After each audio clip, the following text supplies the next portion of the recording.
Hello friends, welcome to daily சமையல். நம்ம இன்றைக்கி டெய்லி சமையலில் கோதுமை மாவு வச்சு ஒரு கொழுக்கட்டை ரெசிபி தான் பார்க்க போகிறோம். இது செய்கிறது ரொம்பவே ஈஸி. இப்போ தான் நம்ம சேனலை புதுசாக பார்க்குறீங்க அப்படின்னா நம்ம சேனலை சப்ஸ்கிரைப் பண்ணிங்க, பக்கத்தில் இருக்க பெல் ஐக்கனை கிளிக் பண்ணுங்கள். அப்போ தான் நான் போடுற வீடியோ உடனுக்குடன் நோட்டிஃபிகேஷனில் வரும். வாங்க வீடியோக்குள்ளே போகலாம். அதுக்கு ஒரு பாத்திரத்தில் தேவையான அளவு மாவு நம்ம சேர்த்துக்கலாம். நாளைக்கு ஒரு அரை பாக்கெட் அளவுக்கு மாவு சேர்த்துருக்கேன். இதில் தேவையான அளவு உப்பு சேர்த்துக்கிடுங்க. உப்பு கொஞ்சம் போல் சேர்த்தாலும் போதும், ஏன்னா நம்மளுக்கு டேஸ்ட்டு தூக்கி கொடுக்கறதுக்கு தான் உப்பு. இப்போ நல்லா மிக்ஸ் பண்ணி விட்டுருங்க. மாவுலேயே அந்த உப்பு நல்லா மிக்ஸ் ஆகிடணும். இப்போ தண்ணியும் விட்டு கொஞ்சம் கொஞ்சமாக சப்பாத்தி மாவு பதத்துக்கு நம்ம பிசைஞ்சு எடுத்துக்கிடலாம்.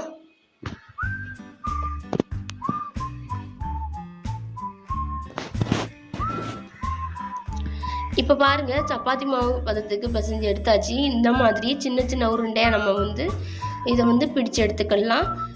இப்போ பாருங்கள் ஃப்ரெண்ட்ஸ், எல்லா உருண்டையுமே நான் சின்ன சின்னதாக பிடிச்சி எடுத்துக்கிட்டேன். இந்த மாதிரி உருட்டி எடுத்துடுங்க. உருட்டிட்டு இந்த மாதிரி உள்ள தேங்காய் அப்புறம் சீனியை வச்சு நம்ம இந்த மாதிரி ரவுண்டு பிடிச்சிக்கலாம். இது ஒரு ஷேப், இன்னொரு ஷேப் இருக்குது. அதே மாதிரி பாருங்கள், இதை உருட்டிக்கிட்டு அதில் தேங்காய் 2 ஸ்பூன் சீனி சேர்த்துக்கலாம். சீனிக்கு பதிலாக நாட்டு சர்க்கரை கூட சேர்த்துடுங்க, இல்லைனா சர்க்கரை கூட சேர்த்துடுங்க. இதை இந்த மாதிரி 2 கார்னரை நம்ம எடுத்து விட்டுட்டு இந்த மாதிரி மடித்து நம்ம ப்ரெஷ் பண்ணி விட்டுறணும் சைடில். அப்போ தான் நமக்கு அந்த சைடில் உள்ள மாடல் வரும். இப்போ பாருங்கள், இந்த மாதிரி கொஞ்சம் கொஞ்சமாக மடக்கி எடுத்துக்கலாம்.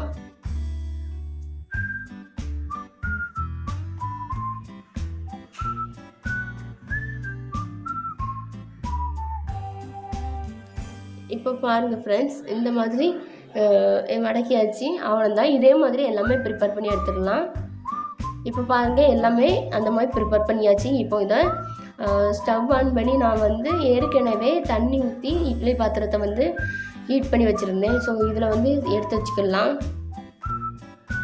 மூடி போட்டு மூடிடுங்க. நல்லா ஹை ஃப்ளேமில் இருக்கட்டும். பாருங்கள் ஃப்ரெண்ட்ஸ், இப்போ நல்லா வெந்தோடனே நமக்கு இந்த மாதிரி நல்லா சாஃப்டாக இருக்கும். வெளியில் தேங்காய்லாம் அந்த மாதிரி இருக்கும். அவங்களும் தான் இந்த வீடியோ பிடிச்சிருந்தா நம்ம சேனலை சப்ஸ்கிரைப் பண்ணிடுங்க. பாய்.